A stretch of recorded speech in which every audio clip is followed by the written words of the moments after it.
Hey guys, it's no one again. Just another video. I'm back here on my video wall and just got back from ballet and walking through the rain. Had a ballet lesson. I only managed to get through, I'd say, about most of the bar work, and then I had to sit down. For people who don't know, which is probably most people watching this video, for the past, I would say, about 5 years, I've had quite bad chronic fatigue, ME, and it's only something that has had an upward trend towards getting better, like this past year. And this is a video describing what happened and how I make sense of that. So here we go. I'm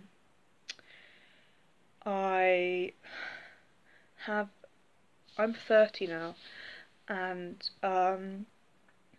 I've had a lot of stresses in my life that just have built up one after the other. In some ways it's been so subtle that I don't know that it's there. And even from when I was born, I had quite a traumatic birth, and I didn't realise how much that affected me, but it had put a lot of stress on me psychologically and emotionally. I felt very apart from the human race.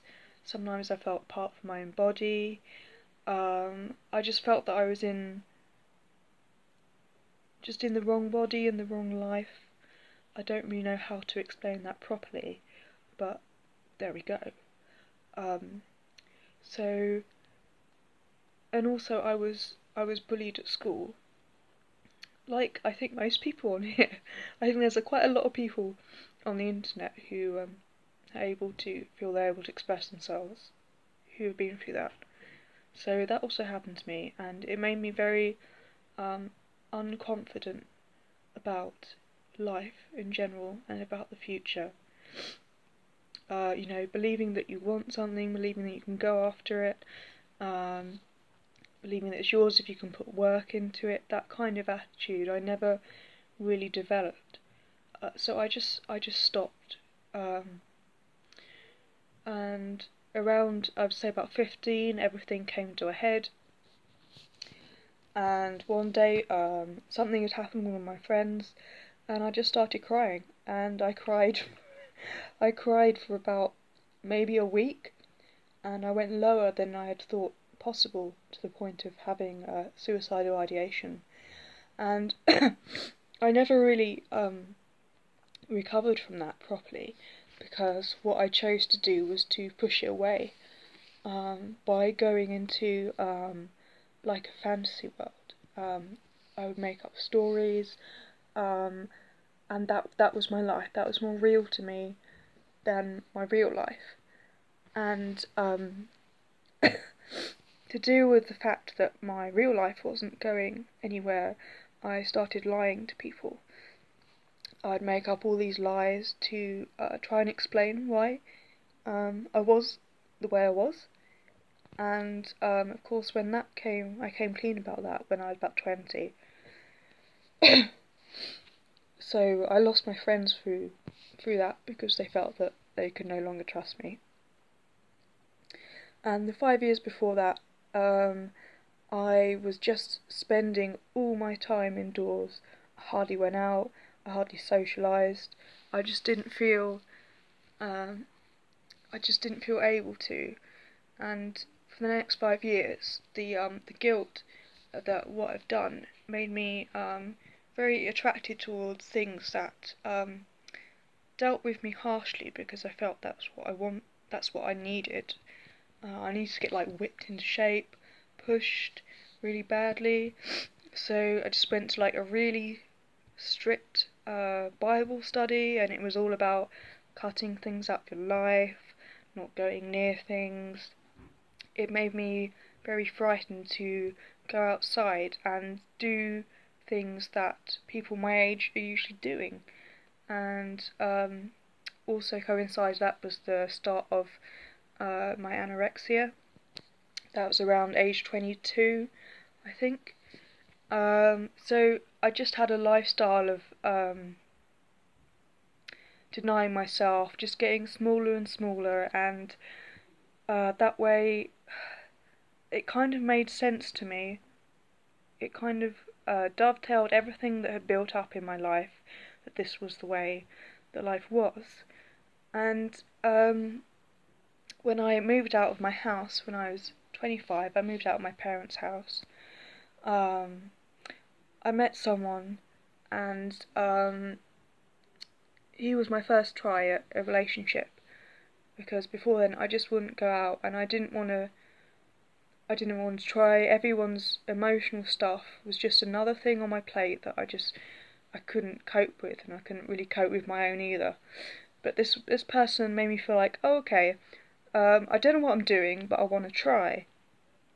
So I did try, and for some reason, after just one day being with this person, my body just couldn't tolerate someone being that close to me, and it went very, very strange. And for the next, I broke up with the person because I couldn't tolerate the feelings it was bringing up. And so for the next 6 months, my body just went completely haywire. I was having a continual internal monologue about knives in my head. I was having very weird body sensations, very painful ones, especially around the heart area. I didn't want to live. I didn't want to be around. I felt that that one time that I had tried, it just shown me that I just couldn't be in real life like a normal person.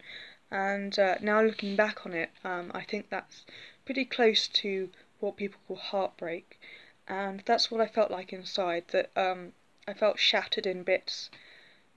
Like, people have always had descriptions about heartbreak, and it's real. And part of the things that it did to my body was the fact that it made me very, very fatigued. I slept pretty much all night, and then I would be around for maybe a couple of hours, have to nap again, and then up for another couple of hours, and then I'd be back to bed. It never really went away. If I went to places, it would take me like 2 or 3 days to recover. I couldn't tolerate a lot of light, a lot of noise. Sometimes if people would just be talking to me, and it would just make me feel sick because there was too much input, too much going in, and my body just couldn't cope.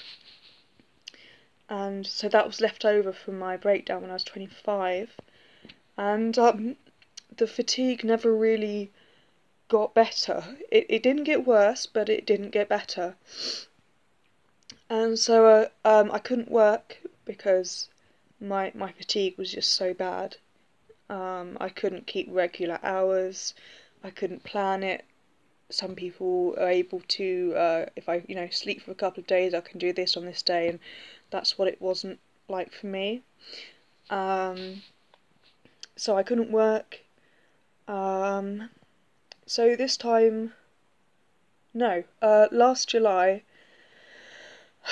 I was getting pretty sick of this, but I was also settling in for it happening for the long run, because there wasn't really any sign of an improvement. Nothing was really happening. And one day I came back from the gym, and I thought, what if I could try? That noise was the cat trying to get out the window that was closed. So I'll sort that out later. But as I was saying, not the cat. I came back from the gym one summer, and I came across this meditation of the Jesus prayer, which is Jesus, Son of God, have mercy on me, a sinner. And so you say those words and you do some breathing with it. And this is what I did. And as I was doing that a couple of times, I felt something go up towards my heart, and it was like two pieces of my heart were sewn back together, like there was a massive rent there, and it was really quite painful. And so I'd say gradually from that point, that was about 6 months ago, gradually from that pinpoint in time that I pinpoint it anyway, is my fatigue has gradually been clearing up, and my crashes have become more and more mild. I'm able to concentrate a lot more. I can start reading and taking things in, doing a bit of paperwork, which is great because for 4 years I couldn't do that. Although paperwork, that's not that's not quite such a great thing to do. I'm able to do more things and to go out more. I'm still able to, I'm still liable to crash, but I feel, in comparison to where I was, that things have really improved, and that I really wanted to make this video to not concentrate on what I've done to make it better, because I couldn't. Like, that was literally the point. I just had to lie there and be in pain, and I just couldn't do anything. I just didn't even have enough energy to breathe. Even that was fatiguing. Breathing and eating was just, oh, it was so difficult. So I really want to make it clear that it's not about me, and that I didn't do anything. I just asked, and I asked God, and that this is the response from my asking, and that anyone can do it. Although, in disclaimer, this isn't